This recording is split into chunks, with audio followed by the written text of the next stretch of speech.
Okay, we are live. How about that stuff? How about it? How about it? So I commented on this video for SFT, and it was interesting. I said, I think I said something like "what a joke" or "this was a disaster" or something, and he called me a troll and said, "Oh, you never have anything to say about our videos. You just troll." So anyway, I thought we'd accommodate him today by saying a little bit about his video. So. Yeah, I have been appreciating this for Stanley. I've been appreciating like the 5-minute clips because those are so much easier to stomach than like a 2-hour live stream. This whole thing, right? Yeah, because it's like actually like condensed claims and stuff. Yep. Yeah, honestly, this whole interview, I wasn't that impressed with the Charles Jackson. I thought Carter was a much better.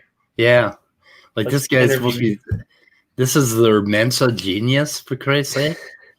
Well, I think IQ is a pretty bullshit metric. Yeah, it kind of is anyway. Yeah. Yeah, I was talking to somebody and they said like IQ is probably better or is more indicative of your postal code than like your actual intelligence. Right. There's just too much plasticity. Like people, it's extremely variable based on like the socioeconomic situation you were raised in, right? So, and also like at best it shows that okay, you're like smarter than average or you have like more potential to learn than average, but it doesn't actually mean like you're going to do jack shit with it. Yeah. Which obviously Charles Jackson, if he is a genius, isn't doing jack shit with it. So yeah, it means you're good at pattern recognition and stuff. And yeah, I don't know. I've got a close friend whose son was just an absolute genius, and he just totally failed in life over and over again. I think he probably got it straightened up, but they had hoped he'd be Harvard material, and I think he ended up being pizza delivery material. Yeah, and it just doesn't do you a lot. But I don't know. I measure a person's IQ by their sense of humor. Really, how they can handle different kinds of convoluted humor and stuff like that. And what I noticed about Stinky Snake is he has no sense of humor. No, not at all. No. He laughs all the time. But I figured out that he only laughs when his ego gets tickled. If his ego is connected to his dick, and it's kind of like tickling his dick, when you tickle his ego. So it's pretty interesting. Anyway, I may have to block him again. Especially for this particular thing if he shows up. Yeah. I mean, I don't know. I just feel like he doesn't make enough claims about the science for me to even, like... Yeah. I kept up with him for a little bit because I thought it was amusing, and then I just got kind of bored of it. I got nauseated by his shtick. It just became nauseating. And but yesterday he did a debate where he actually said some things that I can get a hold of and criticize. So for the first time, I actually am interested in what he had to say and commenting on it. So, but that's first time he's ever really put it together in a coherent way. So yeah, it was kind of cool. Pizza prepared and baked from a person who was a genius at doing pizza. Ah, yes. Anyway, okay. So I guess we can just roll with this and see where it goes. There's just a lot of bullshit in here. There's a really fun part that comes up about created heterozygosity. They finally came up with a theory that kind of works, but it's a doozy. The whole created heterozygosity thing is incredibly impossible. But that's okay. I want someone to do the math. Like actual, like standing for truth, what he's proposing kind of math, not like an intellectually honest math that Josh Swamidas has done.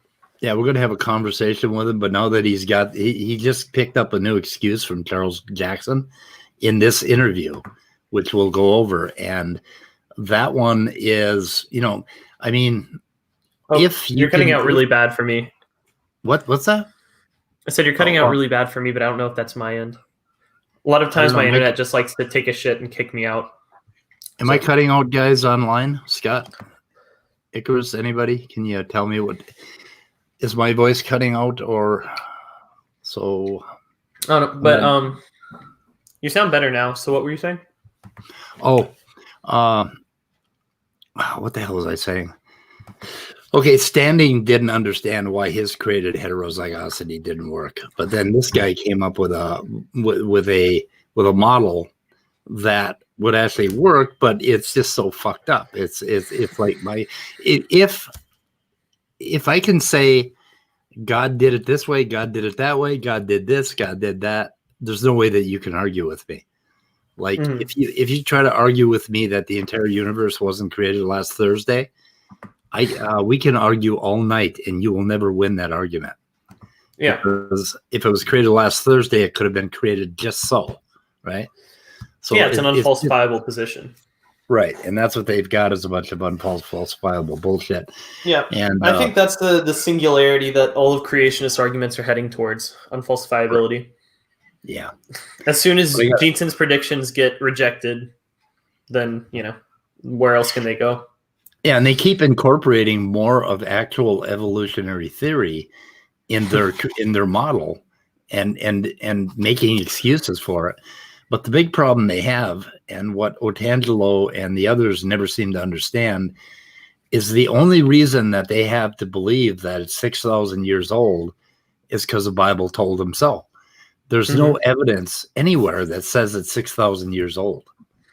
Oh, yeah. I mean, I love talking about biology because that's like my favorite shit. And that's also generally what the creationists like talking about because it's probably the murkiest out of all of the different lines of evidence that completely destroy creation. Yeah. But any conversation about like geology and how the flood deposits fucking limestone, just completely debunks it right there. Anything about like physics and distant starlight, the creationist arguments are awful at explaining that. The heat problem, that's one of Erica's favorites to talk about. They don't have any answer to that. Yeah, physics and geology, I think, are the nails in the coffin. Well, the big one is I think it's two S's. Gneiss, the rock gneiss. That rock has banding in it, and the bands are actually made of crystals that have been distorted. And their idea is that all sediments were put down as mud, and the mud hardened. Well, fucking mud hardening, if you have hard crystals in it, it's not going to distort crystals like that. Well, yeah. I mean, you know how limestone is made, right? Limestone and chalk and all those? Yeah. It's from marine microorganisms that are slowly deposited in like lukewarm temperature waters over a very long time. I think someone did the math for this, and it's like if you took all of the like volume of limestone and chalk on Earth, it's something like 10 times the biological density of like current Earth. Yeah.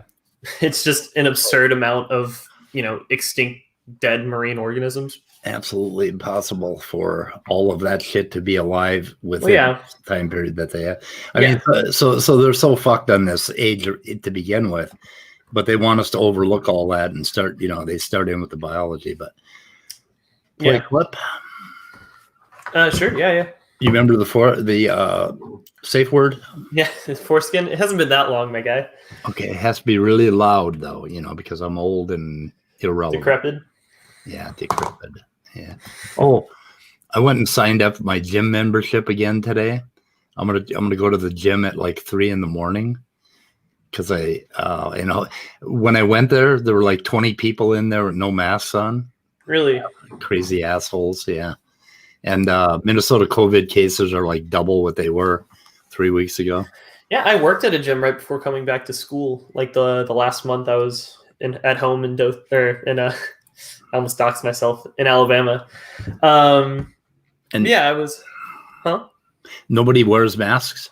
Oh, well, no one believed the virus was real. I had all these like old people coming up and telling me like, "Oh, this shit's gonna go away as soon as November 3rd comes around." It's like, all right, guys. Yeah, well, my son knows somebody who died from it, whose mother or something died from it. Mm-hmm. And I told my sister, she's like 76, that, she died from COVID. And she said, "Oh, was it COVID? Or was it something else? Was it pneumonia?" Oh my God. And it's like, and so my sister is, her and her little band of idiots are all Trump supporting nutcakes who believe that the virus isn't real. It's all made up by Dems. I don't know how Trump supporters are gonna be like denying the existence of this virus now that Trump's had it? I don't know. I don't know. Well, he was hospitalized for it and like pumped his drying corpse full of like steroids and shit. Right. Well, he's on a roid high right now. So Colbert did a thing called roidonomics.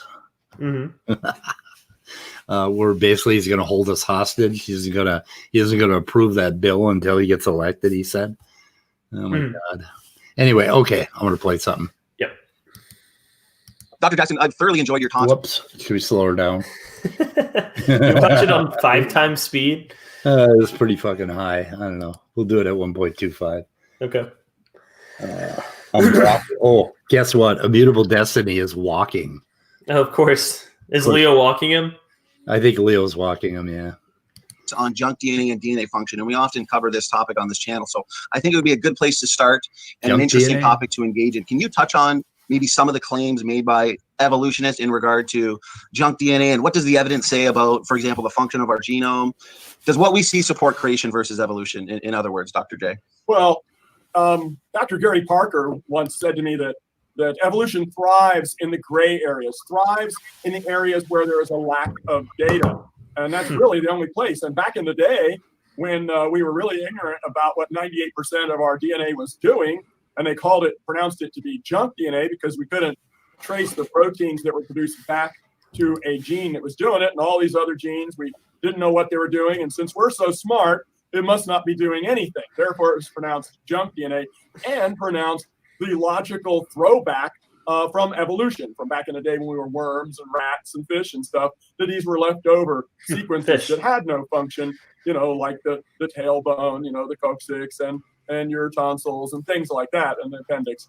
And so the history of this conflict, goes back into the 1930s and even into the 60s and 70s. Then we started finding out not only for these junk organs, but we started finding out the functions of the junk DNA. One of the very first ones was a sequence in the junk part. Wait, does he make a claim? Where they? What's that?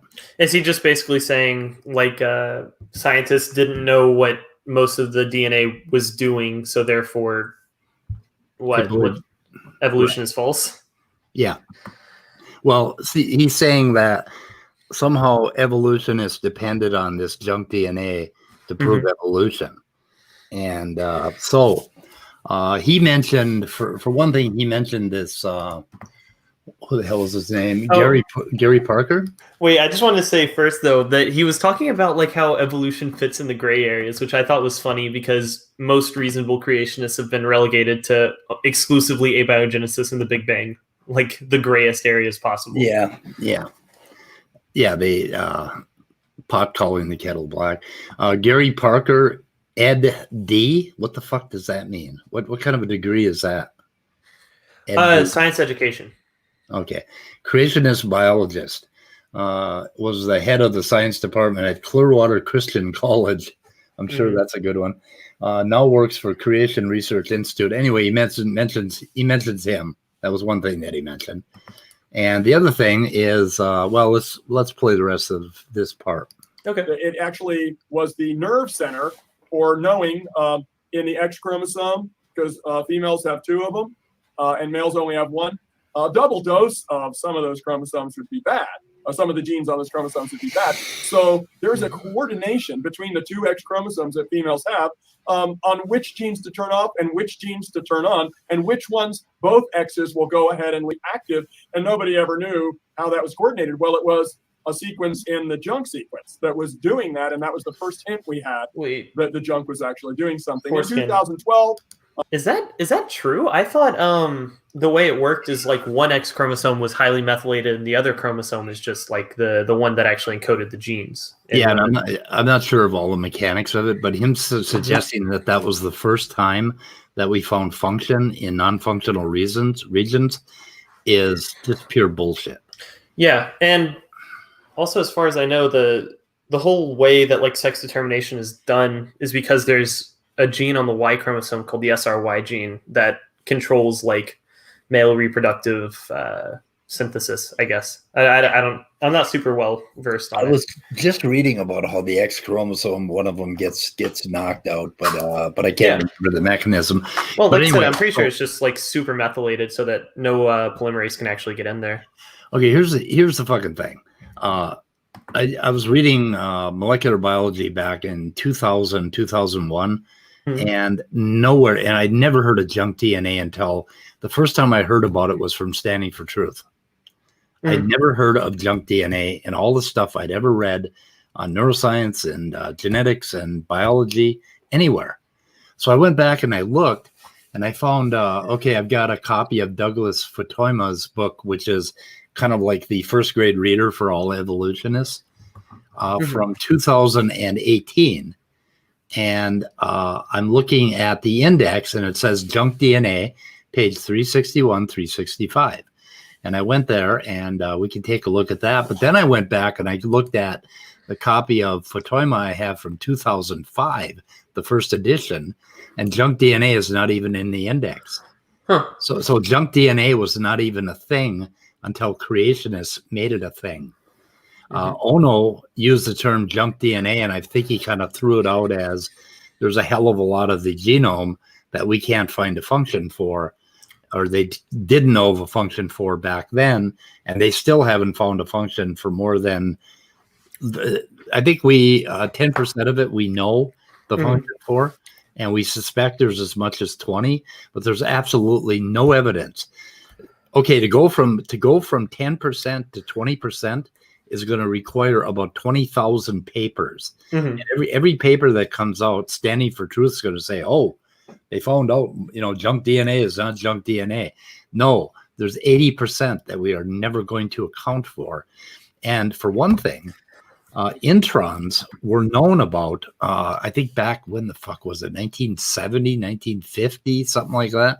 So they knew about introns, and they know that introns are primarily, I wouldn't call them junk, but they can be mutated any which way. They don't have any effect. Yeah. And introns make up 27% of the genome. Yeah, well, and there's also other parts that are like objectively junk DNA. Like certain endogenous retroviruses will like regain their retroviral activity if they're not, super downregulated, right? So like, the genes will be shut off through epigenetics and stuff like that. And if they're turned back on, it'll become an actual virus and kill your cells. Right. So and also there's other things like pseudogenes, like super highly broken and degenerated pseudogenes that were likely just duplication events that broke, and then they're just there now. Yes. Like there's, pretty much every gene has multiple pseudogenes associated with it. Yeah. That don't do anything. So it says in Futoima, the new book, Evolution of Genome Size and Content, more than 98% of our genome does not code for a protein or other gene product. In other eukaryotes, the fraction is even larger. Many scientists think that the non-coding part of the genome is largely junk DNA that has no function that is useful to the organism. Where does all this non-coding DNA come from, and is it really junk? And they go ahead to explain that, no, not all of it, but there's like the word junk DNA is just, it's something creationists latched onto that no biologist is going to, or evolutionary biologist is going to try to argue for. Yeah. We don't fucking need it. But what we do know that there's a massive 80% of the genome that is not conserved. And if it were conserved, then we would not survive past our first month because of somatic mutations, right? So that's an interesting one. So that's the whole Dan Grauer thing. Oh God, I forgot the name of that specific paper. And that was one of my favorite papers for a time. But Dan showed me this, like Dr. Dan Stern-Cardinal. He showed me one of the papers. I forgot what it is, but it's like increasing the functional fraction doesn't actually show a reduction in fitness. But I forgot what the specifics were. Do you have it pulled up? No, I don't. Okay, I think it's something like increasing the functional fraction of the genome decreases the average fitness, but it increases the fitness of the extremes, or something like that. Yeah. There wasn't actually any determinants between the functional fraction, or I guess the protein coding sequence dependent regions versus like how much. Fuck, I lost my train of thought there. Sorry. Okay. So yeah, the sequence bacteria have much less non-conserved DNA than big eukaryotes, and they mentioned the amoeba a little further on here, which has one of them has a gigantic genome, and it's got a ton of non-conserved stuff, but it's a eukaryote. So, but anyway, this is Fotoyama's paper, and I don't know if it's visible on the screen or not. Let me see. I might have to make it a bit bigger. Oh shit! What did I do? Okay, so I hit the wrong. Some of these PDF documents are devious to say the least. Go back to 260, 361. So this is where junk DNA starts out, and I hit the wrong thing. Can you see the whole thing now? No, you can't. Well, actually, yeah, it's a little cut off on the left side. Yeah. Come on, dude. Give me a. I gotta make it bigger. Oh shit! I did it again. What happened? I'm trying to grab the edge and make the window bigger, and I end up clicking on the sidebar instead. Okay. I'm trying to find that paper. I can post in live chat. Now it's big enough. Okay. So this is the beginning of the junk DNA thing where they say that, and then let me go back over here. Okay. Then they've got some basically comparisons, genome size and coding sequences. There's a graph, genomes large and small. Then they go and show you the amount of, let's see, I'm not sure, percentage of genome. Look how many ALUs we have, and L1s and long terminal repeats, and what else do we have? And there's the DNA. So, I mean, it's a very, very small amount of the entire genome. And it varies vastly. What do they have? Millions of years. Where are they getting that? Remote ancestor. Okay, they're looking at ancestors of humans. And apparently our ALUs are kind of going crazy in the last, that'd be 50 million years ago. So they predict how big the ALUs were. The ALUs keep reproducing. And they cannot make a case for more than about 6 small sections of ALUs that are functional. And Standing for Truth throws those out like that means all ALUs are functional. They're not. They're not. 99.9% of them don't do a goddamn thing other than take up space. And of course, they have something to do with histone wrapping and all of that. But I mean, but the whole idea of calling it junk DNA is just, not a good idea. Calling it spare DNA, I don't know. I was hoping they had a better. I've had other models or other other pie charts but I can't. I don't know where they are right now, so I'll have to go back. But they show you the percentage of the genome that is allocated to these viruses, and I mean they're incredible. So you've got a paper. Where is it? Oh, that was the paper I was talking about that talks about mutational load versus functional fraction, and showed that like increasing the functional fraction didn't have a super big influence on mutational load and like deleterious mutations and stuff. Oh, is that a comeback against Grauer? Yeah, kind of. I don't think it was directly made as a response to Grauer, but they do mention Grauer in the conclusion. Right. Okay, and what else did I want to? Let's see, junk DNA. Introns make up 27% of the DNA. I know it was in this paper where I saw this 27, where I saw a breakdown of the percentages, and it was 27%. Where the heck was it? Also, they knocked out I think 3/4 of the Drosophila genes. Like knocked them out entirely, and the Drosophila produced a perfectly viable fly. Yeah, so what's that one that they always like to cite where they were trying to make a minimal genome mouse and they knocked out this one and it like killed all the embryos or something? Well, they knocked out one, and then they knocked out the other, and then they knocked out both. Well, one or the other, they still had a viable embryo. But if you knock out both, obviously there are only 2 copies of that particular gene that code for the protein. And if you knock out both, you don't have that protein, so you don't have a viable embryo. I thought it was like in a region that they thought was either like non-coding or non-functional or something like that. I think it was an actual gene. Is what he mentions it later on in this video. I just find that one funny because it's like, okay, you've discovered one region of the genome that has more functionality than we previously thought, but like show me another region that has like that's the exception that proves the rule, you know? Yeah. It's the 1 in 10 right. non-sequence dependent regions of the genome that still have regulatory function versus the other 9 out of 10 that just don't really do anything. Yep. Yeah, they find, well, that's why they talk about evidences, because what they have is a bag of little one-offs, that sort of thing. Oh, it's interesting and faith comments. And we need to have a respectful dialogue. It is my fault. I'm bad. Yeah, you are fucking bad. We've been emailing you like crazy. You are horrible. Every time you come into chat, you tell us you're going to meet with us, and then we email you for like a week or two, and you don't respond. Yeah, I've been joking around saying that Standing is the friend that's always like, hey, we should hang out sometime, and then just never says anything back to you. Yeah, later on in this video, Standing for Truth uses this wonderful flat tire analogy. But I'm telling you, you see, that proves that all of you guys, you creationists, you're all auto mechanics. You're not biologists. You're not geneticists. And you got to stop talking about auto mechanics. Yeah. Because this is not auto mechanics. This is biology. It's different.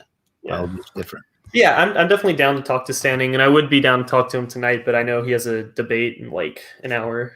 Oh, he does? Where at? It's on his channel. Well, it's not him. It's Kent Hovind versus the Derek dude. God, that's so boring. Kent Hovind is so boring to listen to. You know, it's really funny because I listened to like the second half of this live stream, the interview when it was live, and there was this one guy like staunchly defending Kent Hovind and saying like, you know, all of your atheist friends, just recommend them to Kent Hovind and like all that kind of stuff. I'm sitting there thinking like Kent Hovind is one of the worst Christian apologists like out there. You know, I feel like his net influence on the number of creationists is very negative, right? He makes more people either not creationist or atheist than he does, you know, actually make them creationists. Yeah. Yeah. And that's what he gets for using arguments from like the 80s. You know, he uses there's this whole there was this exchange, I think, from AIG and between AIG and Kent Hovind, where AIG was basically saying like Kent Hovind's not honest. You know, he's using arguments that are even by our standards like awful. Well, if he spent 9 years in prison, how honest could he be? Fair enough. But yeah. No. And not only that, but he came out of prison.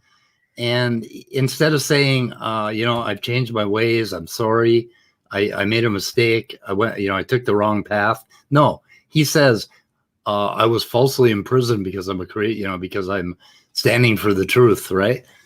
He won't even admit what he did wrong. So obviously he's still as dishonest as he was when he went in. Yeah, well, to be fair, he was like that before he went in as well, because he's always sort of been like this whole sovereign citizen, taxation is theft kind of guy. So when he gets, you know, convicted for like tax fraud and structuring and all that kind of stuff, of course, it's not the wrong because he didn't have anything wrong with it in the beginning. But, you know, I think he just doesn't care to learn the science. I honestly think he's a hoaxster. I think he's mostly there to make money. He doesn't really care one way or the other about the whole creationist. Oh, he's trying to sue them. Yeah, I heard about that. He's trying to sue the government. What the fuck is that about? For $500 million. For what? That's like Evel Knievel level shit there. What is he suing them for? Falsely imprisoning? False imprisonment? He's suing them for like lost income or something that has to do with like the amount of money he could have made while in prison. I think there's some problem like where he didn't file the paperwork properly, so he's just going to get like a cease and desist letter from the court. I don't know. Yeah, it would be funny. Okay, let's try to go on a little bit. Okay. Are you playing it right now? You're not sharing screen. Oh shit. Sorry. 'Cause this is an important part. That's why you're my production manager. Maybe you should hire a raccoon to like sit there with a whip. Okay. You're not sharing audio. I gotta back up a bit. Okay, it says some interesting thing. You're sharing the tab that has our live stream open. What? Am I sharing the wrong thing? Yeah, you're sharing the wrong Chrome tab. You're sharing the YouTube tab that was our stream. You're fired. You're not a very good production manager. I can't see what's going on your end. Like I said, you need a raccoon with a whip. What? What is that? It's you just shared the same screen. Open the other tab. But I'm not sharing that. I'm sharing something else. What the hell? I think you're sharing a YouTube tab, and it's just the wrong YouTube tab. Yeah, SFTs. Oh, okay. Minimizing, refuting the critics. Yeah. Okay. Yeah, we'll get this straightened out. Is it better? Yes, that is the correct one. Do you hear the sound? Both X's. I do. All right. And nobody ever knew how that was coordinated. Well, it was a sequence in the junk sequence that was doing that, and that was a bunch of papers came out in 2007. But in 2012, finally, the total last papers came out in 2007. But in 2012, finally, the total last nail in the coffin of this. Okay, it's just fucking bullshit. I mean, this guy is so full of shit. I couldn't believe it. Immutable said something in the comments a while ago about how it had something to do with like something they thought was a non-coding region in the DNA. It turned out to be like an RNA strand that wraps around the Y chromosome and silences it. Yeah, and I'll post. I just copy and pasted it to the private chat. It was a while ago. Before we got they've on the known, tangent. since the 1980s, they have been studying all sorts of regulatory regions and tons of non-coding regions that have regulatory effects. And he's talking like we just found this out. And in 2012, the last nail in the coffin of junk DNA. No, we still know that there's about 80% of that shit that is not conserved, or 50 or something. Because I can look at a DDX11 gene, and I can look at it in a human and a chimp, and they're about 98%.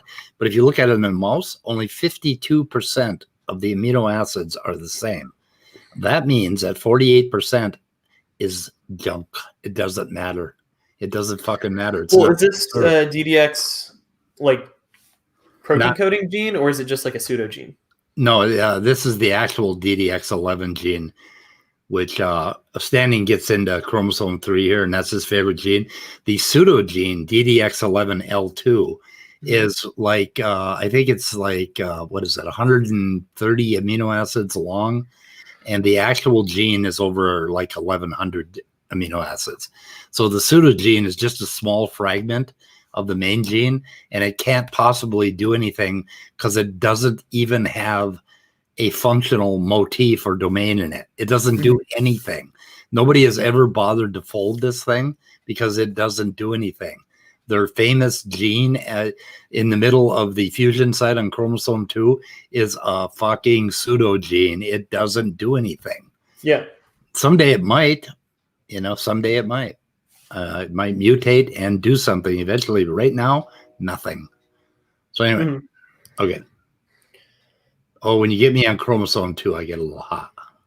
Does he cover it? Junk DNA fantasy He mentions it that was briefly. needed by the evolutionists to bolster their view of genetics was gone. Okay, that's bullshit. Junk DNA has never bolstered our view. That's the same thing they always say about like epigenetics. I always find that funny. They're like, epigenetics is currently overturning all of evolution. Right. It's this new thing that we just discovered a couple of weeks ago. And I was reading about it in 2001. Yeah, well, we've known about it at least since the 90s, maybe late 80s. Before we even had like a full 70s. fully sequenced human genome. We've known about like epigenetic regulation. We didn't know about like all of the different regions that are regulated via epigenetics. We didn't know about like all the specific mechanisms, but we've known about it. We've known it's a thing for a long time. Yeah, we're astronomically figuring out just a whole bunch of complexities. And so this is something like genetics and just evolutionary biology in general is incredibly new. It's an extremely new field. Genetics wasn't popularized until about 1900 or 1901 as the mode of inheritance, like Mendelian genetics. DNA wasn't discovered. Well, DNA was discovered in the 1800s, but DNA wasn't discovered to be the molecule that demonstrates inheritance until like the 1950s or 60s. 50. And yeah, it was 1956. It was a lambda. It was some sort of lambda phage. And then like we haven't had a fully sequenced human genome for like 20 years, or that's how long we've had it. So this is an incredibly young field compared to, let's say physics. Newton came out with all of his shit with physics in like the 1600s. We're more close in time to the publishing of On the Origin of Species than Charles Darwin would have been to Principia Mathematica, Newton's principal work. Yeah. So like, it's extremely young compared to all the other sciences. Yeah. So of course we're figuring shit out every day. And that's why it's very cool. Rapidly, yeah. Yeah, that's why I want to go into it. It's fucking cool. And their whole dialogue is based on, we've discovered all this new complexity and this new stuff. Therefore, no, the evolutionary theory is faulting. Well, the evolutionary theory has kept pace, completely kept pace. And all of this is evidence for evolution. We can see it. Yeah. Most of it's been confirmed predictions since the time of Darwin. And of course, Darwin got stuff wrong. He wrote this before, once again, we even knew what DNA was. Yeah. And that was a confirmed prediction of his. And, or not like, one of the confirmed predictions would have been inheritance with variation and not necessarily like blending inheritance. Yeah. But yeah. So immutable destiny, you're out there somewhere walking, but what you've known about this 6 o'clock stream for about 8 hours. Why in the fuck are you walking now? I mean, what exactly is this walking about? Are you like meeting your dealer, or what is going on out there? I mean, I don't understand. Why aren't you here? Anyway, walking. You're supposed to be walking, not him. Yeah, I could be. I could be walking right now and you don't know. Yeah, I asked Stinky to make you pedofish, and he wouldn't. Pedofish. Yeah, because he didn't put you on that thing, and then he said something about, well, he's got some other people that are that aren't as bad, and I think he was referring to you in an offhanded way. Oh, thank you, Smokey. I'm glad our relationship can continue. Yeah. He has hope. It looks like he's breaking up with all the other people. Yeah, he's breaking up with everybody but you, Walker. I've never talked to him, to be fair. So we're just distant. He's dying to meet you. He's dying to meet you. He wants you to be his next David Neff. Yeah, I mean, the problem with I just don't care about philosophy that much. Like, it's just not something that interests me all that much compared to most of the other people who are self-described atheists. I mostly just care about science, which is something that Smokey doesn't care about. And since it seems like he's a pretty terrible human being, I just don't see any worth talking to him. Nope. I don't either, really. It's sometimes funny to watch all that shit go down, though. Oh, yeah, it is. It's hilarious. Well, he's getting desperate. Like, he went on that rage yesterday because I blocked him. Mm-hmm. Just because I blocked him and he couldn't get on and argue about No True Scotsman with somebody. He went on this thing and he created a video about fascists, and he included the rage, and he included Math Pig in it. Mm-hmm. So I mean, that was just ridiculous. He hates being silenced. I mean, he needs us really bad. Yeah, we're his only friends. Yeah, I think he is he's very interested in attention. Yep. I don't know. I think the best thing people could do would just be to ignore him for a while. Forever. Yeah, ideally. Well, anyways, you might get homicidal. Okay, we're moving on. I love the way I've seen you put it before, that you can just imagine a gene that tells a gene, which in turn tells another gene how to make what it makes and when to make it. The incredible functionality in our genome. It almost seems like he imagined that. That is called biochemistry. It's in all the goddamn books. Like this genius here, he did this? No, I don't think so. It's now the new vestigial argument that they used back in the day. Now they're just applying it to the genome because we now know there's function for all these different organs and structures. So well, we can look at the structure across different organisms and we find proteins that work very well and they have non-conserved regions. If that isn't vestigial, nothing is. So yeah, well, also vestigial organs and just vestigial features are still a fairly good argument. And I don't think you necessarily need them. There's still like, synapomorphies, I think, are a really good case morphologically. And then obviously genetics is by far the best evidence for anything because it's tangible. Oh, the size of we couldn't survive without those vast lengths of non-coding, useless, non-protein, non-conserved regions of DNA because they have to wrap around histones. And the whole thing is just a mess that keeps mutating. And when it mutates outside of a certain range, the organism dies. When it mutates so that it doesn't matter, the organism survives. When it mutates so that something new happens. We have new information. We have new proteins. We have new functions. And that is evolution. And it's kind of hard to find particular instances of that, but we're at the point right now where we have enough genomes of enough animals that we're going to start seeing more and more of it. So that is the trajectory standing. Yeah. He loves trajectories. Okay. So let's see. We got 9:13. So I have something at 9:36. We're going to miss things, but that's right. Yeah, the critics like to point to the existence of organisms such as amoebas or mice that seem to have a great amount of DNA more than humans as a way to counter the evidence that suggests our genomes are a lot more functional than have ever been predicted. What is the best way to counter that? Actually, that's a problem for the evolutionists. Oh, yeah, it's a problem. I mean, they're saying everything's going on to bigger and better, right? I mean, what's a fern doing with 400 chromosomes? No, we didn't. When no do we saying that. Bigger and better, huh? Foreskin? Well, I mean, you already paused it. As long as something is staying alive and reproducing, it doesn't need to change. There is no directionality in evolution. That's one of the dumbest strawmen. Oh, Immutable's firing back. Hang on a second here. Okay, for Walker and Speed, I took a nap and things happened. I hate when that happens. Keep it up and I will learn to manufacture death. Did you just threaten us? I think he may have, yeah. That's a threat. Okay. So you were saying? Oh, well, I just said evolution doesn't have inherent directionality to it. Like, nothing needs to get more complex. Single cellular life was like fine up until about 800 million years ago. Yeah, but their whole fairy tale depends on this perfect thing being created, right? Mm-hmm.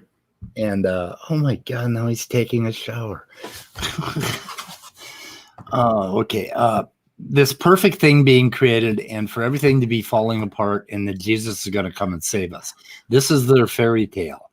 And this is what they want us to teach in school. Their fucking fairy tale, the Christian fairy tale. And they're wondering why we're pushing back on that. It's like, well, there's a whole lot of other fairy tales.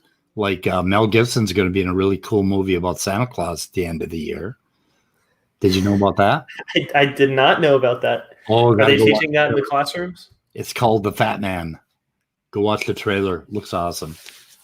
Anyway, Mel is back. I'm sorry. He's had his ups and downs, but Mel is back. Wait, to save his declining business, Santa Claus is forced into a partnership with the military. But a devious 12-year-old hires a hitman to kill the jolly elf after getting a lump of coal in his stocking. Yes. What the fuck? It's awesome. You got to watch it. Incredible. Yeah, you don't want to be on Santa's hit list. That's the byline. I would hate if that happened. You know, the picture like on the cover is just Santa Claus holding a pistol. The universe is, everything's winding down. Everything is darkness and death for them. I mean, they have the darkest goddamn fairy tale ever, you know? I mean, it's right out of the fucking Brothers Grimm, you know? It's just bullshit. They're yucky. Yuck. What an icky fucking philosophy. Yeah. I like Buddhists. Buddhists are like, everything renews. Yeah. I like the hippie New Age Christians who are like peace and love. I think as far as conspiracies go, young Earth creationists isn't that bad. It just sucks because it's probably the most influential conspiracy. Yeah, I don't understand what the hell, how they think they can just, we got to get through some of this. Yeah. Let me try. For goodness sake. This just shows the diversity, the creativity of the creator, and that he does what he wants, and all this, there's that does what he wants. People, secularists, will ask me, all these beautiful nebula in space that we've never been able to see till 100 years ago when we invented telescopes that can see these things. All these fish that are 2 miles under at the bottom of the sea, they're beautiful, and how useless that is, that we can't see them.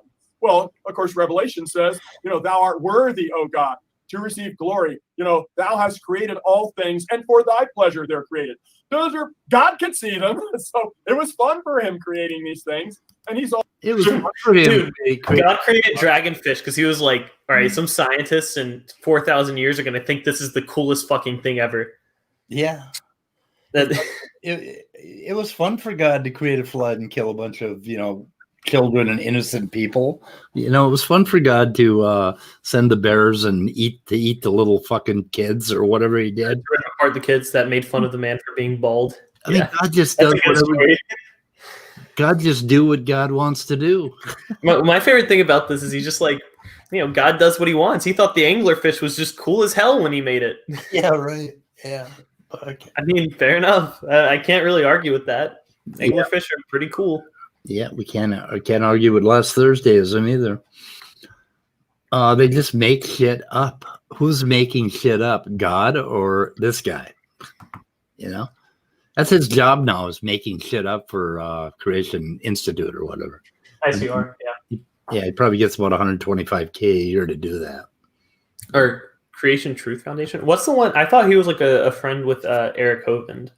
I'm not sure which one he works with. Creation Today, Creation Evangelism Today, Creation Evangelism, something like that. Charles Jackson, expert on ERVs. He's let's see, Mensa High IQ Society. They have a big sign.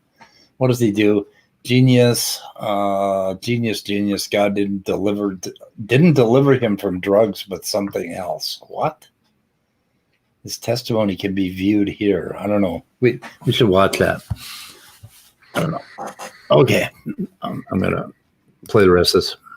Always been able to see them, and actually he's just waiting for us to catch on. Ecclesiastes 3 says he has put the world in their hearts so that no man may know his way from the beginning to the end. I think that's a mandate from Scripture to study science, and like the creation mandate in Genesis, I think God is interested in seeing us, watch us learn. It's like if you're a baker and you have a wife and a child and the baby grows up, and as a preteen the kid starts showing an interest in baking, wants to know how you did it, how you do it. Wait, so wants to learn about it himself. First of all, he's making it sound like we're just like his little ant colony, like we're his ant farm. He just likes watching us down there. We're his 4th grade science project or something. Oh, really? Oh my gosh. You must have crushed him. Like I said, I'm very not impressed by this guy. Oh, I thought the other guy, Carter, was a much better representation. Yeah. And Jeanson and Sanford are substantially better than this guy as well. Yeah, I thought I would scoop up the low hanging shit here first. Yeah, it's crazy. He apparently has like a BA in bio and an MA or MS in environmental biology or something. Which at the very least, he should know like how evolution works, because that's a big part of environment. Yeah. This guy? Mm-hmm. He has a where is it? He has a BS in biology, an MED in science education, an MS in environmental biology, all from George Mason, and an EDD in science education, which I can only assume is like educational equivalent of like PhD. Mm-hmm. So most of his degrees are in like education, but bio undergrad and bio masters, like, come on, dude. Should learn something. You should know like basic processes. Quoting from Ecclesiastes instead of quoting from Lewin's Genes 12 doesn't impress me. Mm-hmm. So, is that how you say that? Ecclesiastes? Is that Ecclesiastes? Yeah, it's one of the books. Yeah, there's quite a few of them. one of the books I will never read. Really? You've never read the Bible? Fuck no. Dude, I would recommend it sometime. Just Oh my God, it's just so boring.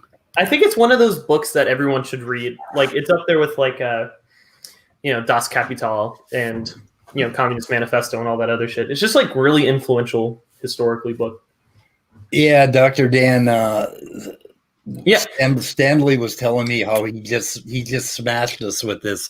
Okay, yeah. Whenever we get to that part, I was the one who was pestering him about Homo erectus. All right, and I have an interesting article to share about this, which is why I kept asking him in the live chat. Oh, do you know where? That's way at the end, isn't it? Yeah, it was close to the end. I didn't come into that stream until like 20 minutes before it ended. Ironically, I was listening to it as background noise for my bio lab report. So, wow. Okay. Maybe it knocked off a couple of points for me just because of how I lost brain cells. Yeah.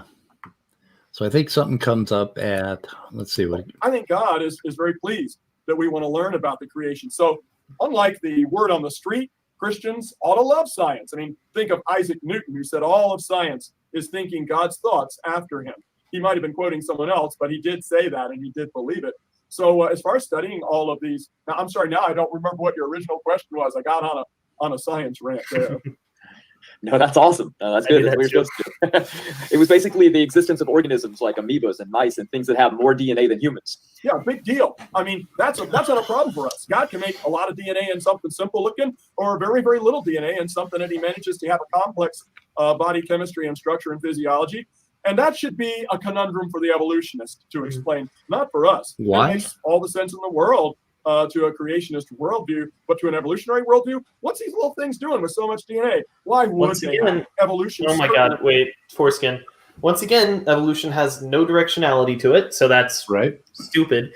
Another thing is, something that creates like organisms with hundreds and hundreds of chromosomes is usually because they have like high ploidy counts and not just like high chromosomal haploid counts. Yeah. I was reading something the other day about it was a microorganism. I think it was called stentors. Yeah, stentors. And they can have like millions of chromosomes because their ploidy count is proportional to the size of the cell. So sometimes they can have ploidy of like the highest ploidy that they measured was like 1.1 million. And most of them were concentrated around the 40,000 to 60,000 range.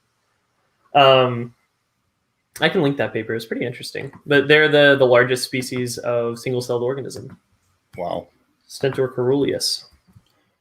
Yeah, I used to stare at those for hours under my microscope. Really? Destiny came in and then left.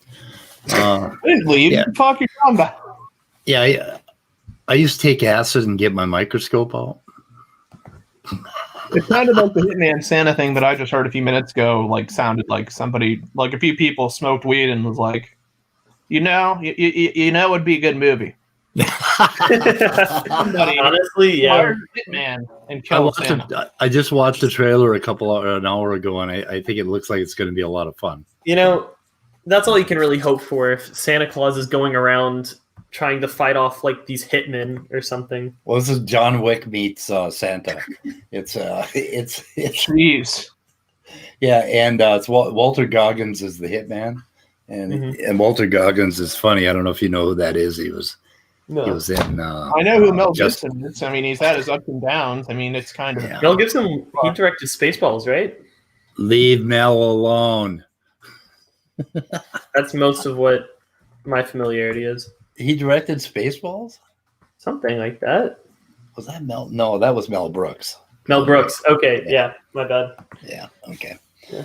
I'm too young. Yeah, you're youngin'. You're freaking millennial. I don't know where the fuck we're at here. He's talking about how God just can do it. I mean, this is a pretty blatant example of them shoehorning their fairy tale into anything. I mean, no matter what you come up with, they're going to say, "Oh, well, God did it that way." I mean, what the hell do they think they're doing? Yeah, their whole argument right now is God can make things however he wants, but how can evolution explain plants with 400 chromosomes? Yeah, I mean that's kind of weird. I mean, like fucking, what was it? Gibson's Wages stream. I had to learn that like apparently, like the chromosome count in like butterflies goes off the chain. Like it's really diverse. Yeah, a lot of arthropods have insane chromosome counts as well, but they're like tiny chromosomes. Plants are really weird because like most, as far as I know, most arthropods don't have like insane ploidy counts. It's usually less than 8. Yeah, I mean, like most plants can be like yeah, well, plants can have ploidy counts of like just however much they want because whole genome duplications just don't do shit. Typically with them, it's a non-number because when they reproduce, like when they go through their sex cycle, the two odds make an even chromosome count. Hey, can you guys manage for a minute? I Yeah. gotta run. I gotta run get something. Okay. Okay. So Yeah. chat. Yeah, I think the largest metazoan genome size is some ant species, which has like 800 chromosomes or something. Huh. Largest chromosome count. But their monoploid genome isn't that big as far as I remember. It's pretty cool though. I mean, it's kind of an interesting like fact. Yeah. It's like outside of plants and like ciliates. Ciliates are insane. I was gonna say you were right. It's Atlas blue butterflies with a chromosome count between 448 and 452. Awesome, nice. Yeah, I don't remember something similar to that number, but yeah. Yeah, apparently the jack jumper ant. This is probably what I was thinking about because it's backwards. It has a chromosome count of either 2 or 1. Because the females have 2 chromosomes and the males have 1 chromosome. That's interesting. Yeah, ready to roll? Oh yeah. Okay. The book Michael got me is really interesting because it talks about like essentially it's an extension. Well, not an extension really, but it's filling in the missing gaps that we have with cell biology. Mm-hmm. Because a lot of cell biology for like the course of the 19th century did not recognize sugars as having any function other than kind of flying around and being like metabolically useful for the cell. But it turns out they do a lot of other shit. Mm-hmm. And one of them is like helping in determining, fighting off viral infections and such and other stuff. So amoeba dubia has 670 billion nucleotides. Proteus has 290 billion, quite a bit bigger than us. Wow. And yep. Boa constrictor has 2.1 billion. What else we got here? Yeah, anyway. I mean, most of these are just from like whole genome duplications and all that kind of stuff. Yeah. Yeah, and God could do it or evolution could do it, but so what you have is an underdetermination, so you don't have an argument, dude. Yeah, I don't think. I mean, the evolutionary explanation makes sense. It's like shit happens in bio. There's no directionality, so any animal or I guess any life form can have as large of a genome or as small of a genome as is possible for that lifestyle. Well, I object to that in the following way, right? Because they don't consider a certain type of directionality that's like really important, and that is the same type of directionality that occurs when you drop a stone into a pond, right? So when you drop a stone into a pond, it doesn't just move in one direction. Oh, it moves in like all. Yeah. Yeah, it has radial motion, so to speak. So it moves in every possible direction. I think the only directionality of evolution is reproductive success, right? Well, yes. I don't know. I mean, I think the directionality of evolution is to explore like all possible sequence space, like a genome and like. Yeah, but like when I'm saying like, if you're just exploring the different possible mutations and stuff, that's not necessarily going to change the allele frequency, right? That requires selection pressures, which is selection pressures kind of determine which ones are useful and which ones aren't. Mm-hmm. But the problem is that when an organism gets complex, it goes down a path, and the space that it can explore starts to become constricted, and usually that is going to result in extinction. So simpler things are going to be more likely to branch. I would agree with you ordinarily, except for like in bacterial species, they have like trillions of organisms. And each one of them are kind of playing this game of like genomic shuffling and exploring like sequence space in terms of their DNA and protein, and if they express glycans, then glycomic diversity. Oh, So, I gotta share something. So I mean, to me, it really does seem like life is playing this kind of game of shuffle and seeing which ones work and which ones don't. I mean, certainly selection kind of puts a constraint on chance, but You dodged a bullet, Dan. No. Dr. Dan did debate him whenever he was in college. He was an undergraduate when he debated him. Yeah, here's let's see here. Let me make round 2. I think y'all should go for it. I don't think much of Jackson's arguments have changed. Oh God, he was doing it that long ago, so he's probably been a believer since he was born. But let's say they mentioned where is Dr. Dan? It's down here somewhere. Man, Dr. Dan, hustling creationist since 2008. Yeah, man. Since earlier, I believe. But yeah, I didn't even know they still existed in 2008. Cardinal used an example of human. When this chromosome paper came out, 2. I was probably 8 years old. So yeah. I was 12 years old, I think. Yeah. Dr. Dan was so I definitely wasn't arguing. Oh, sorry. Go ahead. Dr. Dan was a VP of the Secular Student Alliance. How about that? Yeah, I'm pretty sure he worked with someone to get like Hitchens to speak at his school or something like that. I remember he was telling me about that sometime. Cool.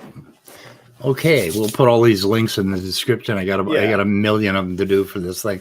Okay, probably need to hurry through because you have to be soon, right? Yeah. How much time now should we spend today? I had hoped. I think we should at least get through the claims. I want to get to the human of. Sorry, what? Do you want to jump ahead to that part and handle it?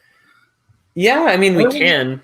You know, Michael, since you want to keep like milking Sandy for what he's worth, why don't we go for like another, I don't know, 20, 30 minutes and continue this like tomorrow night or something? Yeah, we could take an hour-long break just like as an intermission. Everyone go get some dinner, come back. So leave the stream live. Get some fine alcohol, have a good time. Speaking of alcohol, I have to go to my 12-step meeting tonight. If any of you are in university, drink responsibly. Yeah. If any of you drink like me, call AA immediately. It won't help, but it's worth mentioning. It'll help eventually. You go to one meeting, it'll fuck your drinking up for the rest of your life. So I don't know, man. I've never been like under the table, but yeah. But I've never got like shit-faced drunk. Yeah. I never ended up under the table. I always ended up on top of the table. You know.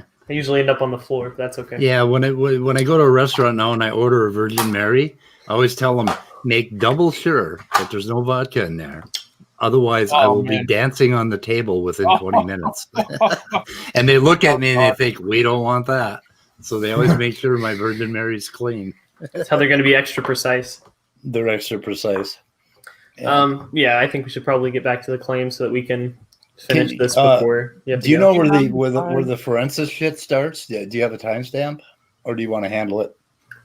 I don't have any timestamps. Dan, I would love to see that. Like, no joke. I really want to see like if there are like pro ID courses. Like, what the hell are they actually teaching? I'm fairly certain there's not any at my school. There's a class called Darwin and Evolutionary Controversies that I'm definitely taking next year. Hang on a second here. Couldn't take it this year, though, unfortunately. Who's it hosted by? Is it like an evolutionary biologist, or is it like... Mm-hmm. Yeah. Actually, I'm pretty sure he's like the head of the bio department. Want to come in, Dan? Dr. Dan? Is it just talking about like the evolution of evolution, or what? I think it's just all of it. Like, it includes like Scopes monkey trial and, what was it? Dover v. Dover versus not Wade. God. The Dover trial. Noah versus Dover. Yeah. I think all of those are in there, but also like punctuated equilibrium versus like phyletic gradualism, like those kinds of debates as well. Hot take on that one. I don't see why they have to be like mutually exclusive to one another. Yeah, I mean, I agree. I think genetic drift is inherently phyletic gradualism. Well, but it's not just that. But I mean, it makes sense to me. Like, okay, if you have an environment that isn't really changing that much over time, it doesn't make sense for an organism to expend the energy to try and adapt to it.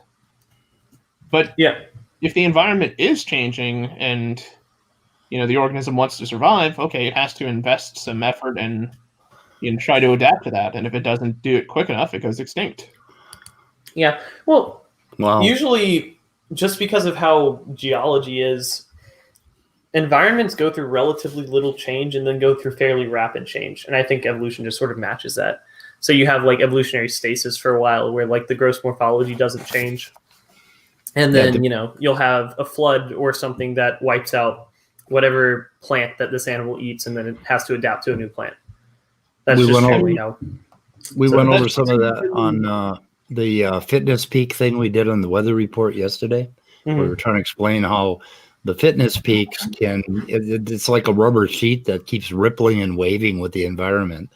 And sometimes the environment stays pretty calm in a certain area or in certain a particular environment can have stasis, and a species will have stasis within that environment. So, okay. It kind of seems like with evolution that organisms really only change when it's absolutely necessary for them to change. Yeah. Yeah. Otherwise, they just kind of remain. They remain kind of happy with their genetic. Well, because natural selection also presses inwards. I forgot what that specific pressure is called. There's disruptive selection.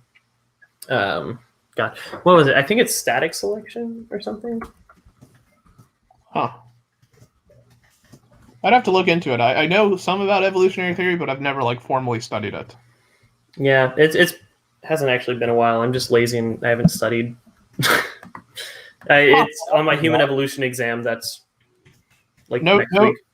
No shit. I just accidentally discovered Leo Peleus's Facebook page. You said Leo's Facebook page? Stabilizing selection. That's what it is.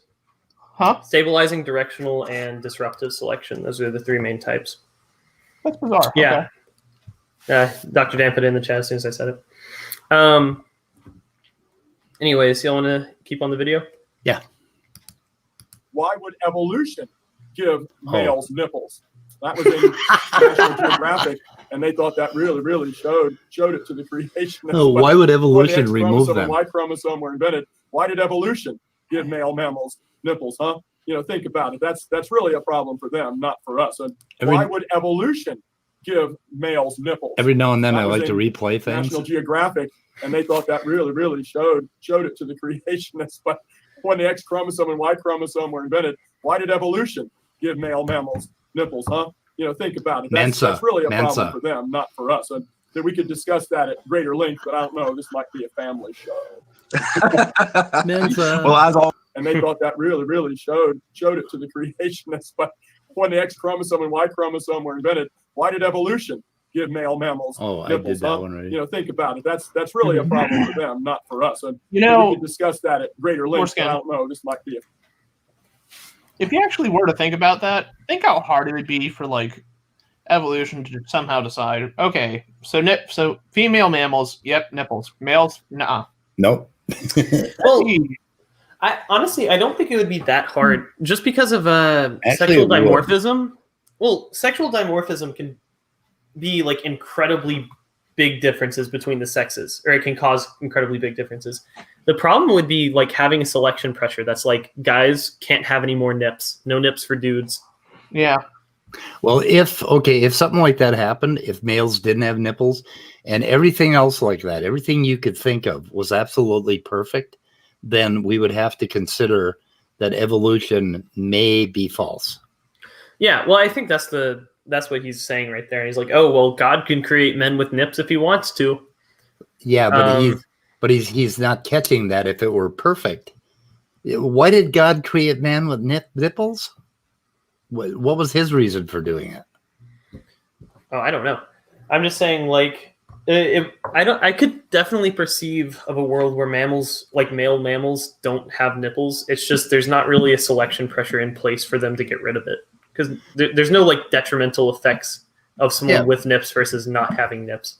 Yeah, there would have to I be can't think of a some selective gene. pressure where it's like I can't really think of a selective pressure where like men having nips would actually be like a significant issue. Maybe if it was just really cold.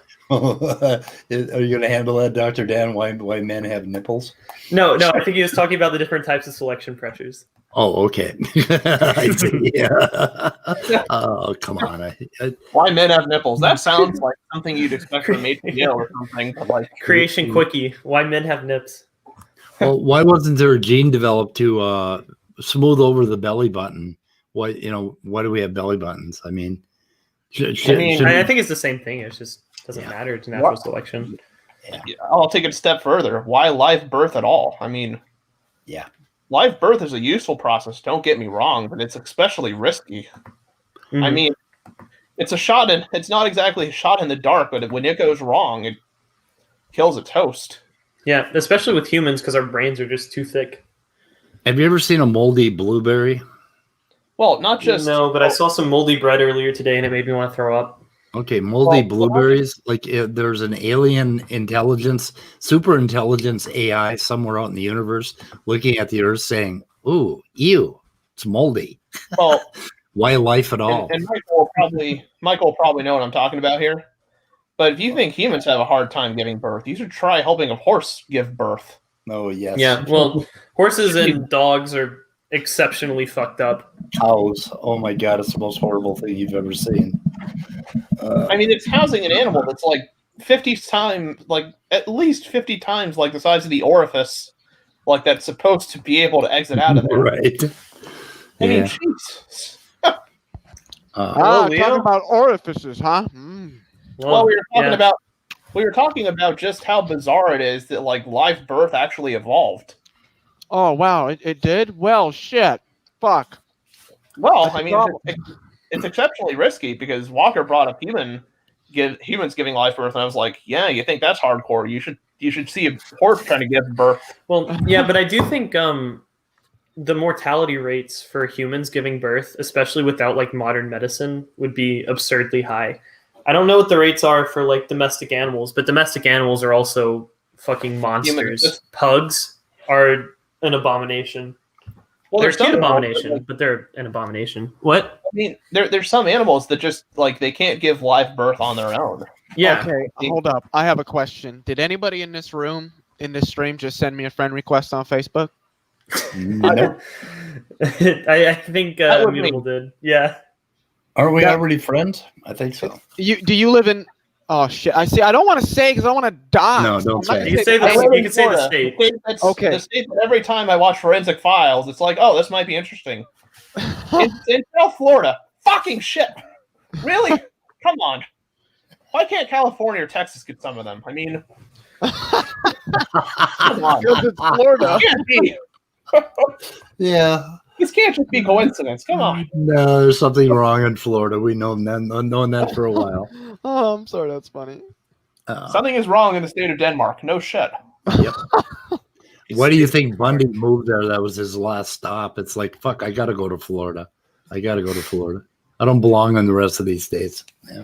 Florida is good for vacations, but yeah, it's woo. I'm more familiar with the Panhandle than the rest of the state, so the worst part of the state is what I know. Should we see if we can find another claim? I don't know what I have it for. Yeah, like I said, I definitely want to talk about the human. I just find that even. Huh? I said I definitely want to talk about the human F stuff because I was the person bothering him in the chat. Like, what does he have to say about human erectus? What does he think about Homo erectus? Human erectus? I've seen that happen. I've had that happen. But yeah, the Homo erectus stuff. Because, like I said, I found an interesting article that he wrote that, one, kind of contradicts what he said, and two, it's mind-numbingly stupid. Yeah. Can I make a quick point here before we continue? Yeah. And I have a feeling it's already been touched on, but I don't care. So Dr. Charles Jackson, I believe, has like some, I don't know what level it is. I think it's a graduate degree in like education, being an educator. Mm-hmm. Yep. And He has no degrees relevant to any of the things that he was brought on to talk about. Like has a almost BS in biology, everybody. actually. He What's that? has a BS in biology and a master's in environmental biology. Okay. That's kind of broad. That's still pretty broad. What particularly are they talking about in the video? Oh, he's spitballing like crazy. Well, no, what yeah, those- I don't think he He's knows talking that much about about the DNA. subject despite having a degree. He hasn't been to school in like 30 or 40 years, and instead he's been teaching at like creationist colleges. So I don't think he's up to date with any of the literature. That's not surprising. You know, it wouldn't surprise me if they're using like a new version of pandas and people. Yeah, I'll put his bio from Creation Truth Foundation into the live chat if you want to look at what his background is. I'll pass. Okay. Yeah, Dr. J. Shall I play? Yeah, go for it. I think this is a new thing. Like with some of the mouse genomes, redundancy seems to be a forward-thinking mechanism. So I've also noticed, just reading articles and listening to lectures on this, that Dr. J, the interconnectedness is amazing. It seems to indicate that you've got, let's say in a mouse genome, you knock out gene 1, nothing happens. Oh, here knock it out goes. gene 2, nothing happens. But knock out gene 1 and 2, and it's detrimental to the organism. So these are types of things to me that indicates good design, forward thinking. What are your thoughts on that, Dr. J? That's exactly like that E. coli experiment that Hall did so many years ago, I think in the 80s, and that Kenneth Miller is so fond of quoting. They never mentioned that after they knocked out the gene that was modified, which was probably a redundant spare gene ready to take over a function in case there's a backup system in case of the failure of the primary system. They never like to mention that after you knock out that gene that then took over the job, that instead of a couple of generations later, another gene takes over the function. 10,000 generations later, no other gene has ever taken over that function because there are limits to this kind of thing. You might call Okay, pause. So there's 2 points I want to make on process that. that shows evolution. Foreskin. Okay, so there's 2 points I want to make on that, right? Now, the first one, I'll address the point he just made. And so part of it is the reason, right, you would expect that is if you knock out a gene, you kind of have put the time limit on an organism to figure out what the fuck are we going to do.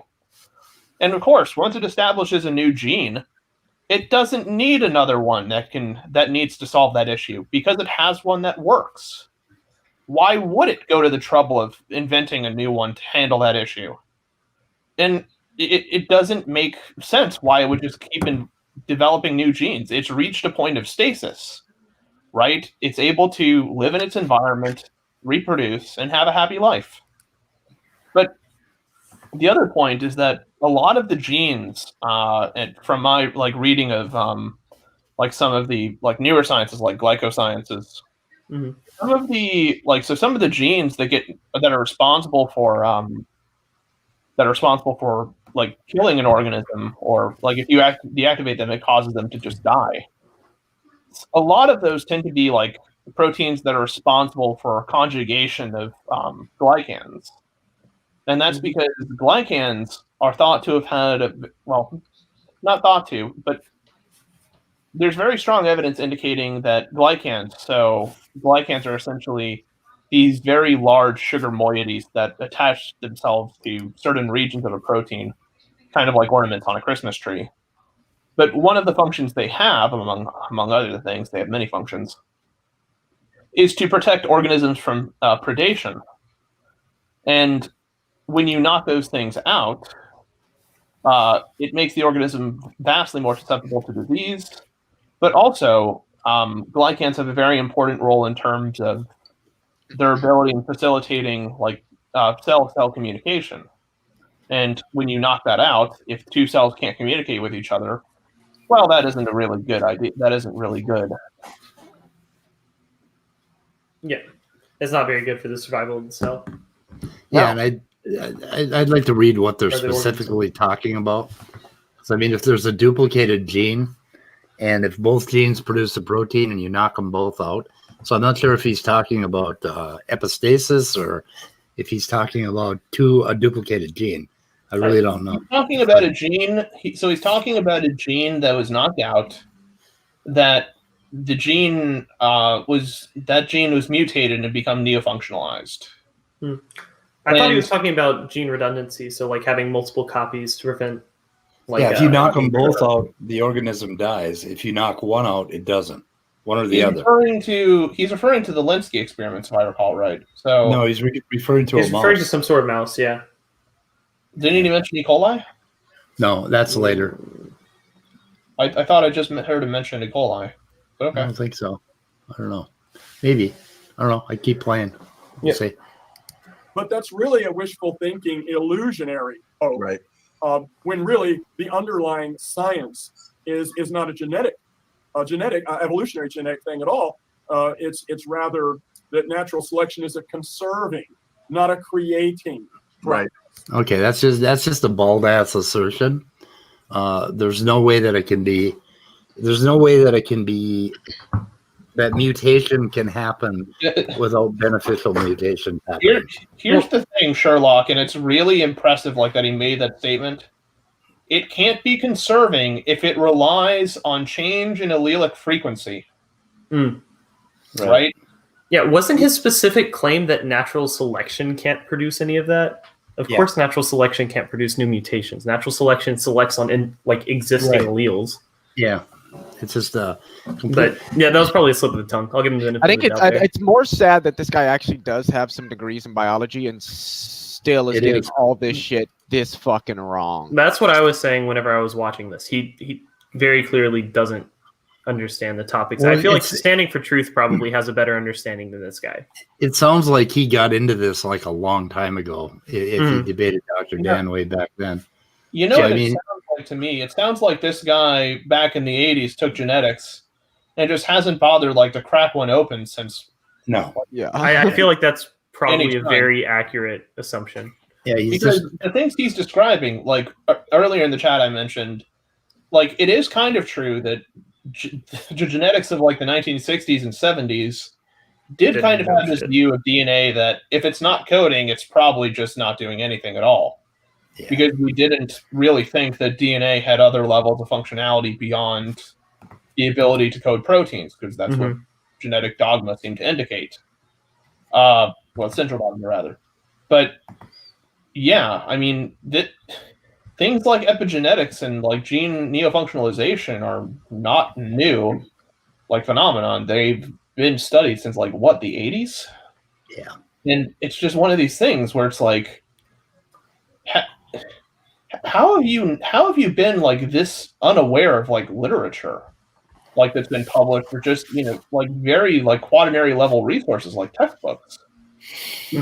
This is something you would put on a test for an undergraduate, and if they get it wrong, it's just okay, the poor guy just didn't study. It's sad. It's really just impressive how much he's either ignorant of or just ignoring in terms of actual data. Because if he's teaching biology at a creationist college, I imagine you have to go over the central dogma. I don't know. I think you're giving too much faith to these unaccredited creationist universities and stuff. The thing is, I would genuinely be interested, and maybe we can do a stream on this, of kind of reading a catalog for a creationist degree in biology. Well, I'm pretty sure.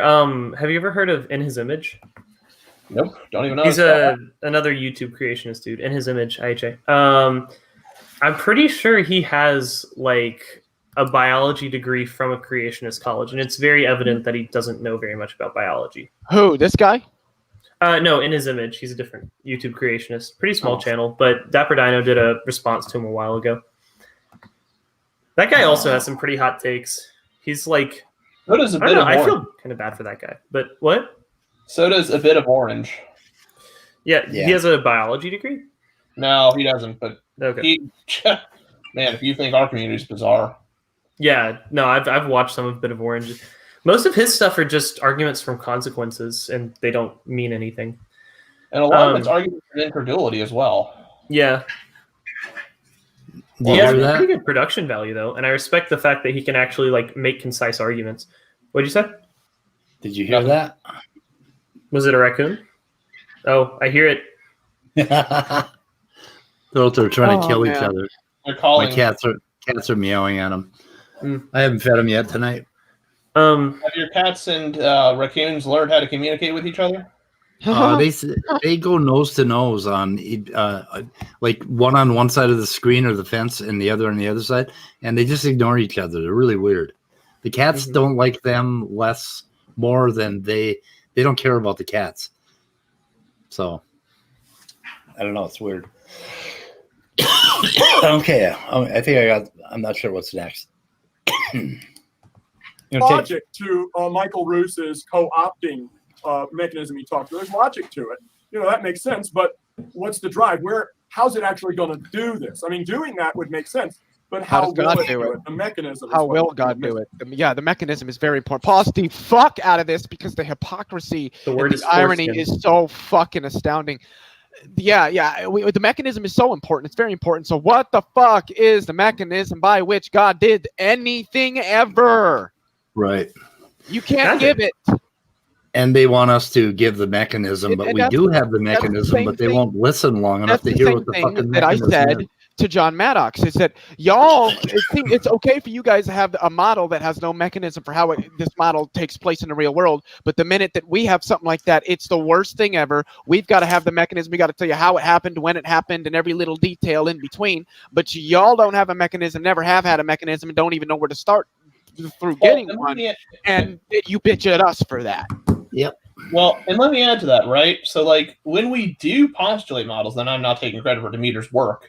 Yeah. But, like, when Demeter put out his model, all we got in response for that was just nonstop, like, absolute shit. Like, from the creationists, like, especially Tony, who never had the balls to go into the freaking room and, like, actually challenge Demeter. I paid like I said, by the way. Tony he claims to be a chemist, but I legitimately don't think I'm very skeptical of that claim.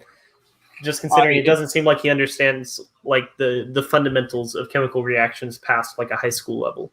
I doubt he understands chemistry beyond like what an acid and a base are. Yeah. And I'm not even joking. No, I agree. His knowledge of chemistry, if he does have a background in chemistry, is just like egregious. Well, he never mentions anything about chemistry, ever. No, he doesn't.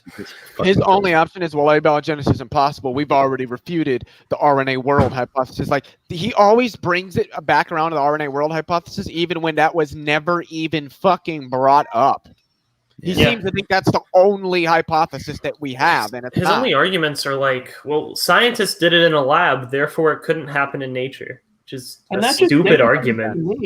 And that just demonstrates to me, because I've done, like, I'm not published, but I've done like research as an undergraduate, and I can tell you, like, part of doing research, if you want to do anything, it's controlled. You need to like be very careful in how you control like experimental design. Yeah, that's just the philosophy of science, right? Exactly. Yeah. And when it comes to origins of life, the reason that these experiments are so highly controlled is so that we can better imitate particular environments that we know occur naturally. Yeah. Well, and here's the thing, right? And the other thing is that when you're trying to test, like, does like this cyano group react over time to form like this, nucleotide or whatever the hell it's forming?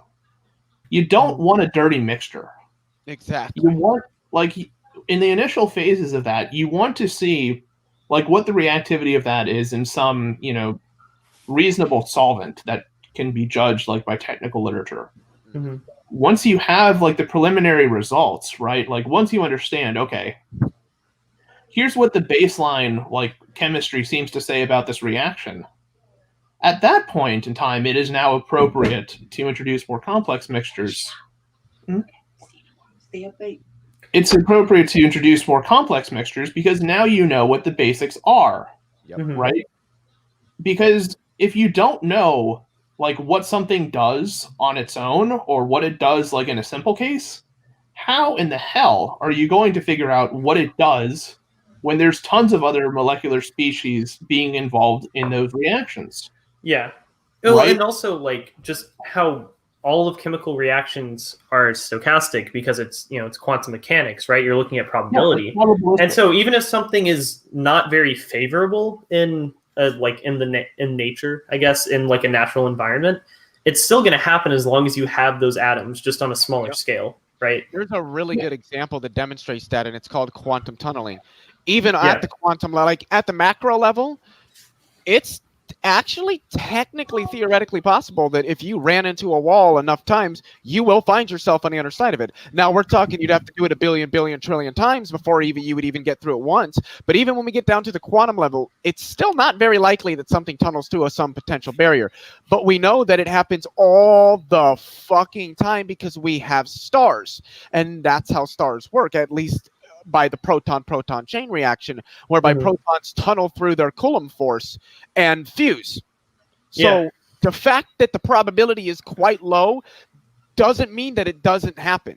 You have that many protons in an area, it's going to happen eventually. Simple as that. And the other thing too, right, is it's not just the fact of like numbers, right? What's important is also two factors. So like the frequency, how many times are these protons interacting with each other in some specified time interval? But also like what's considered in like at least in chemistry, it might be something with it's something similar in like stellar nuclear physics, is something called sigma squared, which is commonly referred to as a cross section. So it's a cross sectional area that defines how close molecules need to be. Two molecules or atoms need to be together. How essentially, what proximity these atoms and molecules need to have in order to react. Yeah. And I imagine a similar thing is true, like when you're trying to model, like how exactly some of these protons mash together and fuse into heavier nuclei. Yeah. Is feedback? And you made a really good point, Immutable, because a proton will be repelled by God knows how many other protons before it finally finds one and tunnels through, and all of a sudden they fuse. Yeah. So it's one of those things where the probability is low, but we have so many protons, it's bound to happen. Well, and also, right, like the point about frequency, these protons are moving very, very close to the speed of light. Yes. They are being accelerated at such a high rate that the frequency of interactions is almost uncountable. Astronomically high. The probability is low, but the frequency of the interaction is high, and it's almost like they even each other out. You're gonna get particular reactions happening, and the probability can be as low as you want it to be, but when you have something occurring like at that high of a frequency, the number of events outweighs the probability of just one particular thing happening. Exactly. Anyway, so what the hell was his point? His point was that we don't have a mechanism. We do have a mechanism. We can explain it to them, but they got to sit down and fucking listen. He's projecting about his own worldview again. Yeah, and that's exactly what it is. Just like yesterday with Chris Keith, that naturalism of the gaps, when I had to say no, that doesn't exist. You're essentially trying to argue that inference is the best explanation, that literally using induction is somehow fallacious, and it's not. What you're doing is projecting your own faults onto us. Don't fucking do that. Right. Do it all the time. We got time for about one more, and I got to bail. I have to go to my... Could I request the hominid thing? It's close to the end. It was probably about... They probably were asking about 15 minutes before he left. Do we have time? So let me make a timestamp of where we are now so that tomorrow night we can go back into this. We're at 18:02, so I can actually get a timestamp here. So let's see. Michael. Edit. Because, like I said, he contradicted himself. Let's start here. Are you surprised by that, Walker? Exactly. Are you surprised that creationists contradict themselves? Not really. But so how are we going to find this live online? I don't know how we can do that unless I don't have I have the chat, but I don't have the timestamps. So we also while it's happening. Oh, there you go, right there. What the fuck? Oh, sick! Yeah. That's like wow. Beautiful. That has to be proof of God. I think this is Well, I don't know. Play this part. He might be talking about it. This might be before he actually asks him, though. I don't know for sure. Could you ask him specifically? Okay. Okay. It was a while ago. Didn't get to it. It was just specifically about what is your opinion. Perfect, on, actually. Yeah, this is exactly where. Oh, there's a real problem with that. Fred Spoor at University College in London, I guess it was about almost 10 years ago now, he used, I think it was potassium argon, and dated some Homo erectus fossils and Homo habilis fossils as being the same age, 1.45 million years ago. Now, Fred Spoor said it was like finding out that your grandmother and your great-grandmother were really sisters. I mean, they're supposed to be a million years apart from each other in the evolution story. And to find that they actually lived together, they were contemporaries that just looked good for the evolution story. Homo erectus, turns out, according to the DNA evidence, has been shown that it couldn't be our human ancestor. Newsweek reported that. So, is he that go dumb? ahead.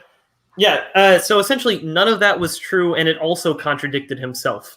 So no, it's incoherent. Yes. Show me an argon molecule in DNA.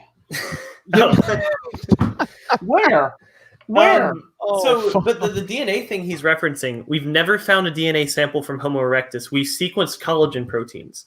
And the collagen protein specifically that we sequenced wasn't an ancestral population of Homo erectus. Okay, that's surprising. Why? Why is every single Homo erectus specimen supposed to be ancestral to our specific lineage? Yeah, I'm just waiting for where you're going to tell me there's an argon molecule found in DNA that was somehow dated, especially after 1 million or so freaking years. That's why I was just like, "What the fuck did this guy just say?" And then the analogy he gave, I'm like, "Whoa, Mm-hmm. what?" Like, even if what he was saying is absolutely correct, right? Can I? Okay. Yeah. So you use potassium argon dating. I mean, there's other forms of dating that exist that are intended, like to see, okay, is this dating method actually giving, reasonable results? And is it consistent with other dating methods we can use? Because if you get 1.45 million and all the rest of them seem to say, oh no, 3 million years ago, guess what? One of them is probably an outlier. Okay. I did want to say really, really quick to creation myths. I think that's Dan, isn't it? Yeah. We don't have if we don't have erection DNA, again, fix that problem. I'm sorry, I had to. But anyways, I just requested to share screen to show his article that he wrote. This article came out 2 months ago. You want to share a screen? Yeah, I have it in the back room. So this article came up 2 months ago by Dr. Charles Jackson. Look at what it says about Homo erectus. It's right here. All right, handyman, deepest link. He says, where is it? Oh, that's Homo habilis. All right, here's Homo erectus. So he says, erectus is clearly just another extinct monkey from the same. Erectus is just another extinct monkey from the time of another extinct monkey called habilis. So his argument in the Standing for Truth video was that he's not an ancestral population to humans, must be degenerate humans or something similar to Standings. But here he's claiming that Homo erectus is just another monkey. Essentially the same thing that they always say about Lucy, how Lucy is just an ape. There's no relationship to humans at all, which is extremely stupid. If you've ever seen a skeleton of Homo erectus, you know how stupid that is. And I don't get why they say, well, that's just another ape. That's not a human, when humans are apes. Yeah, well, humans are monkeys. Humans are monkeys. Yeah. It's like, what the fuck? Okay, I want to see him go through a list of synapomorphies and show why Homo erectus has more shared synapomorphies with chimpanzees than with humans. Because Homo erectus was, even if whatever collagen fiber that they didn't, or that they got from a fairly recent Homo erectus specimen, isn't ancestral to Homo sapiens sapiens, a Homo erectus population likely was ancestral to us, just because Homo erectus is a very large and very morphologically diverse grade, right? And there's multiple, you have the Demonaceae Homo erectines, so Homo erectus georgicus. which would have been incredibly basal and split off from our lineage pretty soon after. Okay. What's the word basal mean? I forgot. Basal means like close to the root of the tree, like close to the base of the tree. So that means more distant. Basal. Okay, I get that now. So yeah, I hear basal and I think of like the cell functions of the first kind. Basal. Oh yeah, basal. Oh, yeah. I thought you were going to mention the special functions. Yeah, there's so much more to do here. Are you done sharing that screen?